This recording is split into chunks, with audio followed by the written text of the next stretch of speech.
so the question is, how does the placebo work?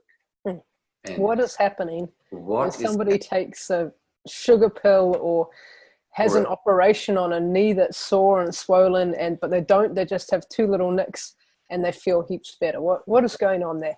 Yeah, so this is so exciting. This is what's called a psychobiological, a mind-body, a neuro-mind reaction.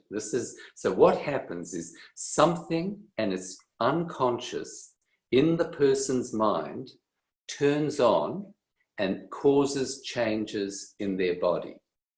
And at the most basic level, this is what's called a conditioned response. So if you go way back to Pavlov, that wonderful Ivan Pavlov, who took this group of dogs, and what he did was he fed them and he measured how much saliva they made, and they made heaps. He then rang a bell and they heard the bell, but nothing. Then he put the two together, and as he fed them, he rang the bell. So they smelt the food, heard the bell, and made saliva. And then he just rang the bell and they made saliva. So what happened is when the dogs heard the bell, they expected in their mind food, and that expectation turned on something in their body, which is making saliva. Which would normally be a totally unconscious, like something not under their direct control normally. It is completely not under it's not at any stage. So in other words, previously when they smelt the food, they made saliva. When they heard the bell, there was no saliva. But now a new connection had been made, which meant that the expectation in their mind turned something on in their body so that they made saliva. And so this is strongly believed to be the basis of how, if you have an expectation, which is exactly what you said in the beginning, when you have an expectation, if I'm a very nice doctor and I'm looking very authoritative, and I give you a great big blue pill, and I say to you, this, Naomi, will make you so much better, and you take it, what has happened with all the things that happen here is an expectation and a belief. You think, this guy knows what he's talking about. I trust him. And as you do that, and as you then take that pill, you create an expectation which turns on a process in your body, which is then going to start to make you better. And this process is so fascinating. So there've been a whole series of studies, which are just worth talking about and worth looking at to see how powerful and how precise this process is. So there are a group of studies where what people have done is they have done what's called conditioning. So like Pavlov rang the bell, what they do is they say to a person, okay, you've got pain. So what I'm going to do is I'm going to give you some morphine. Good.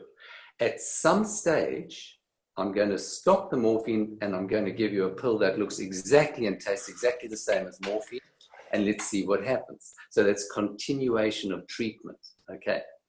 So you're conditioned, you're taking the morphine's helping you, your pain feels better, and then the morphine stopped, the pill changes, the pill looks the same, so you believe you're still taking morphine. You know that it's going to happen, but you don't know when. And very interesting. Very interesting. So what they found is that for those people, there was very little change, very little to none change between the morphine itself and the placebo pill. That means that we have the ability in our bodies to relieve pain as strongly as morphine. Yes, we do. And in fact, the way morphine works is it attaches to receptors in your body. And those receptors weren't made for morphine. They were made for endorphins. So the reason we don't feel pain, one of the strong pain relieving, it's not the only one, but one of the strongest pain relieving systems in our body are endorphins. And the endorphins we make attach to these receptors and make us feel better. They cause us the pain to go down. And that's an unconscious thing, but it's being turned on by a placebo, by something that we think or expect or believe is going to have this effect. That's fascinating. And what they noticed, what they then did was that they gave something called naloxone, which is a morphine antagonist or an endorphin antagonist. It gets to the receptor, attaches first, blocks it, and while the people were taking morphine, if you gave naloxone, their pain came back. When they carried on and they were now taking the placebo, when you gave naloxone, the pain came back.